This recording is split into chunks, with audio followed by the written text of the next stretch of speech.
13 Sentinels, Aegis Rim, was my game of the year a few years ago. So when its developer Vanilla Ware announced their next game, Unicorn Overlord, I pre-ordered the collector's edition the day it was announced, essentially sight unseen. 13 Sentinels was just so good. The devs permanently gained my trust. So now their new game's out. Was my trust well earned, or have I been betrayed? Well, let's talk about it. But before we do you know what you can always trust? Me, to make videos that you want to watch. So like and subscribe. Now, I really loved 13 Sentinels for its story, so I had really high expectations coming into this game. Before I get into it, yes, I know the Vanilla Ware has made many games over the year, and honestly I'm not that familiar with them. But it does turn out, I looked into it a little bit, that 13th Sentinels was really the exception that proves the rule. Unicorn Overlord has a much more standard, the world has been taken over, but you're the chosen one, stolen away at birth to later lead a rebellion. There's nothing necessarily wrong with the overall narrative, but I was really disappointed with the general structure of the game, which by extension means how the narrative plays out. When the game starts, you're given a very focused objective. Your childhood friend / obvious love interest has been taken because she's important to the evil empire's grand plan, and so you have to save her. Doing this sort of serves as the game's tutorial. Once you save her though, the game essentially says, okay, go and liberate the whole rest of the world. Overall, the story essentially ends. There's 5 countries for you to liberate, and each one does have its own sub-story that carries out as you venture through it, but the general narrative of this small army slowly growing and expanding their reach across the world is really lost most of the time. The game is open world in that you can go to any continent and start liberating it in whatever order you see fit. The game does try to steer you to a mostly linear path with level gating, but you can easily get around that. In addition, there's a ton of little towns along the way, kind of off the main path, that you either have to free or can if you want to. But you could just ignore liberating like half of the towns in these countries if you wanted to. But the big issue I have with all this is that there's just no reaction to what you are doing ever. You're literally liberating nations. Why does the big bad army, that of course is mind controlling everyone to be loyal to them, not just gather all their forces, ride out to meet you, and get it over with? You know what I mean? Why, if I ignore half of the towns and little cities in a country, does the whole country still count itself as liberated just because I finished the main quest line associated with it? Why doesn't the enemy ever come and capture back towns? There is this mechanic of leaving behind members of your party to sort of watch over towns, but all that does is get you resources when you bring them into battle. It doesn't actually do anything as far as the story's concerned. And this really clashes with the kind of open world that they've set up, especially with how little the focus was put on the grander story. I was really surprised that they didn't go for something more akin to the Total War Civilization, or if you've played it, Brigandine, which is one of the best games ever made, with their overworld. Let the enemy take turns or move freely about to try and take back areas that you've secured with your army. There just needed to be something that made you actually feel the weight of what was happening in the story. Narratively, the small ragtag group is slowly growing into this absolute army with like 50 generals commanding countless warriors. But every time they roll up to a new town, the leader of that town is like, uh-oh, where'd they come from? Don't worry, like I got it. But no, clearly you don't, and in a real world situation you wouldn't, and that's not how it would play out. The whole mind control shtick that they use in the story is also a little disappointing, because it pretty much just means that every bad guy you run into, you beat them, You set them free from the mind control, and now suddenly they're good guys again. This whole world is just filled with wonderful, good people, and it's only because of these bad guys that these other countries were at war with each other and all that. It's a bit of a cop-out. I think the game leaned on that trope a little too much. It would have been fine to do here and there. Maybe one of the nations was kind of kept in check by that, but to just keep reusing it was a little tiresome. That said, it's not the only thing that they lean on, and there are some side characters that have really interesting and engaging arcs and stories. Nearly every town that you liberate is run by some character that you can eventually recruit. As you go into their area, you're given a cutscene that sort of lets you get to know them, who they are, why they're doing what they're doing. And the times that it isn't the mind control, it can actually be pretty good. There's one man turned thief because he needs money to save his sick sister. A guy who surrendered his town to save his people, who doesn't want to be a part of this conquering army but felt he had to avoid bloodshed. These aren't necessarily new or groundbreaking stories, but the voice work and the writing is solid, and it really gets you engaged with the characters. The story may not be the best, but the more you play the game, the more you realize that really that's not why you're here.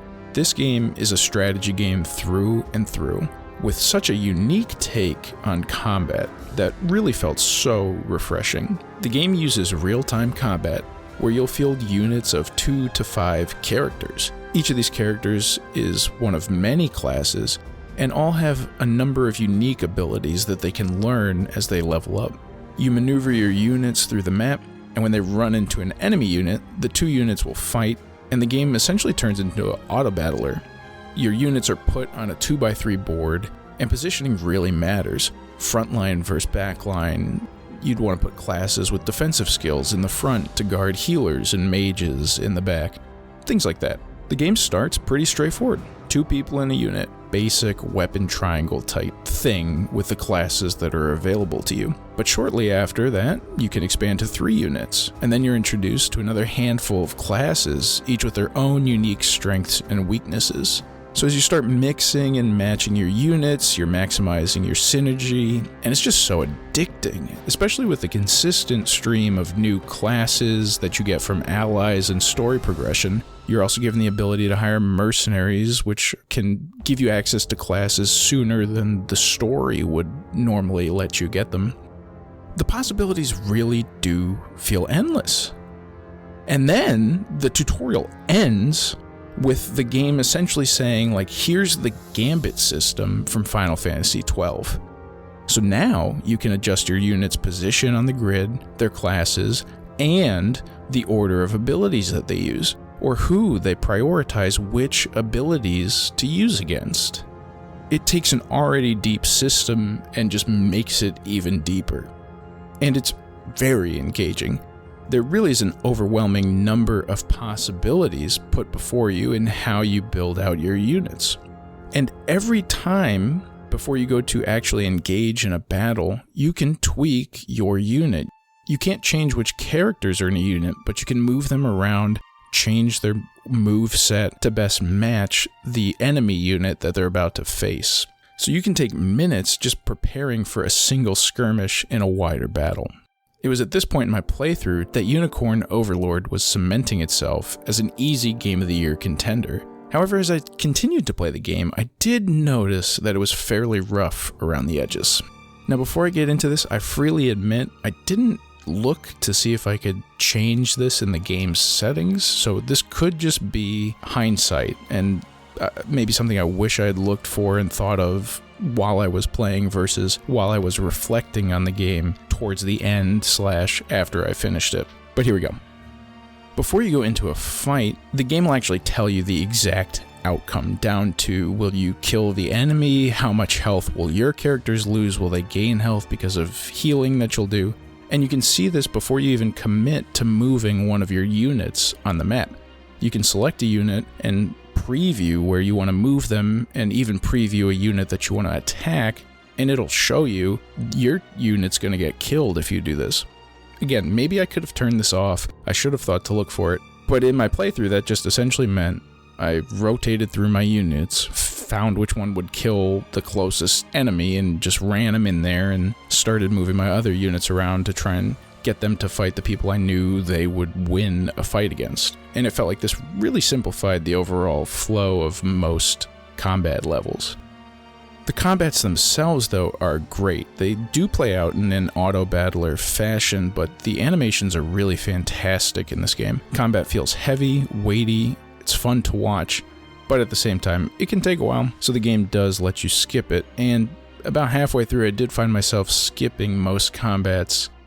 And as much as there is to do and how much strategy and combinations there are, the game does start to feel kind of a mile wide but an inch deep. Around halfway through the game, I was doing all the side content too, so maybe this was a problem, but I found that I had a few sets of units, 4 or 5 units, that were borderline unkillable and could pretty much one-shot any enemy unit. This made it tough for me to keep experimenting, like, oh, I got a new character I can use, or I got a new class that I can mess around with, but these 4 units I already have just still work.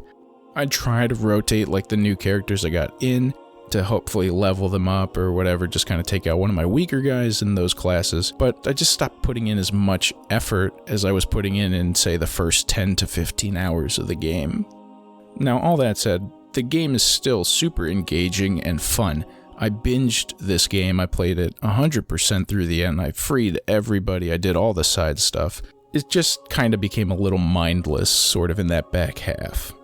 Now, you may be listening to this review and think like, wow, he's coming down pretty hard on the game, but genuinely I enjoyed it a lot. This is more a case of something great that still had a lot of missed potential. Genuinely, this game could have been perfect if it had just a little more time in the oven.